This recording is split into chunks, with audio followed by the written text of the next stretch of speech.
In diesem Video zeige ich dir, wie du die schnellste Version deiner selbst werden kannst.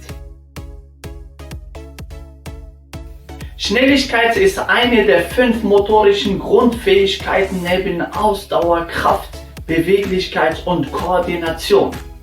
Schnelligkeit ist abhängig von Ausdauer, Kraft und Koordination. Das heißt, mit schwacher Ausdauer und geringer Beinkraft kann man keinen Sprint über 100 Meter halten. Schnelligkeit ist die am schwersten trainierbare der 5 motorischen Fähigkeiten. Aber was ist überhaupt Schnelligkeit? Schnelligkeit ist die Fähigkeit, Bewegungen möglichst mit höchster Geschwindigkeit durchzuführen. Es gibt 2 Formen von Schnelligkeit. Es gibt azyklisch und zyklisch. Zyklisch heißt gleichmäßig, zum Beispiel beim Sprint. Azyklisch heißt ungleichmäßig, sprinten, wieder bremsen, langsam werden, zum Beispiel beim Fußball. Sie wird beeinflusst durch Gene, Alter, Geschlecht, Konstitution und natürlich auch Muskelfaserverteilung. In unserem Körper befinden sich Milliarden von Muskelfasern und die werden in 2 Kategorien unterteilt. Die ST-Fasern, das sind die langsamen Fasern, auch ZIP1 oder die rote Fasern genannt. Sie kontrahieren langsam, ermüden auch langsamer und verbrauchen weniger Energie. Ausdauersport über lange Distanzen. Ein typisches Beispiel: Marathonlauf. Die FT-Fasern sind die schnellen Fasern, auch ZIP2 oder die weißen Muskelfasern genannt.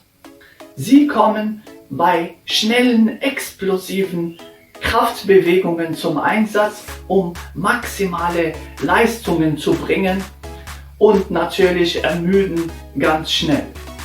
Sie haben das größte Wachstumspotenzial, was man auch an der stark ausgeprägten Oberschenkelmuskulatur der Sprinter erkennen kann. Es heißt, dass man zum Sprint geboren und zum Marathonläufer gemacht wird. Das stimmt jedoch nicht ganz, denn beide sind zweifellos mit viel harter Arbeit verbunden. Aber eines steht fest: Schnelligkeit kann man trotz geringer Gene oder Begabung trainieren. 15-20% kann man sie steigern und das ist schon verdammt viel. Denn es geht manchmal in unserem Alltag oder auch im Sport um Sekunden. Die Voraussetzungen für ein Schnelligkeitstraining sind ein intaktes Skelett- und Bandapparat, hohe Konzentration und präzises Arbeiten, um das Verletzungsrisiko zu minimieren und die Qualität der Bewegung zu erhalten. Verdammt wichtig ist ein spezifisches mobilisierendes Aufwärmen, um deine Muskulatur vorzubereiten. Hier eignet sich besonders ein ABC-Lauf. Anfersen, Ausfallschritte, Knieheben, Arme kreisen. Um deine Schnelligkeit zu steigern, ist es wichtig, die FT-Fasern, sprich die schnellen Fasern, speziell zu trainieren. Und hier sind die wichtigsten Übungen für dich. Beachte dabei das Prinzip der progressiven Belastungssteigerung. Das heißt, vom Einfachen zum Schweren und vom Simplen zum Komplexen. Sprint mit Richtungsänderung. Hier ist ein Wechsel von Beschleunigen und Abbremsen mit natürlich Richtungswechsel. Stop and Go. Ein Wechsel zwischen Sprint und Abbrechen. Sehr wichtig, ausreichende Pausen. 2 bis 5 Minuten zwischen den Übungen einzubauen. Shuttle-Lauf. Beim Sprint die Distanz wird immer größer. Explosiv werden mit Reaktion, ohne den Boden mit den Händen zu berühren, loszulegen. Bei jeder Übung kann man natürlich verschiedene Variationen einbauen.